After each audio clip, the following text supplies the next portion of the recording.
Can you actually make knobs cheaper without sacrificing quality?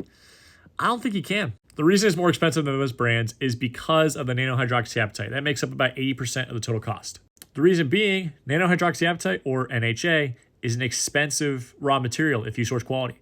And that's what Knobs does. They source the good stuff. And there's only a select few brands that actually do it, and you can tell by the price. There's two types of NHA. There's rod-shaped and needle-shaped. Rod-shaped is the safe one. Needle-shaped is not. Knobs uses rod-shaped. Then there's concentration levels, anywhere from 1 to 10%. Knobs uses 5%. There's brands that use 10%. There's brands that use 2%.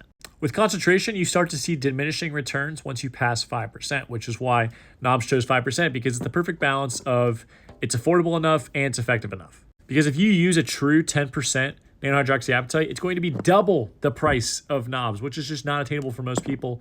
And the extra benefit that you get from double concentration is just really not there. And there's studies to show this. And then on the flip side, if you use 2%, it's going to be cheaper, but it's not going to work as well because it is a curve that levels out when you hit 5%.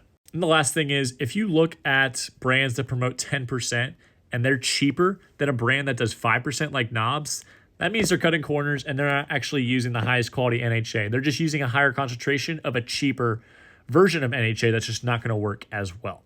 Honestly, at this point, I think Knobs speak for itself, given the thousands of reviews it's got all over the website and the social media accounts.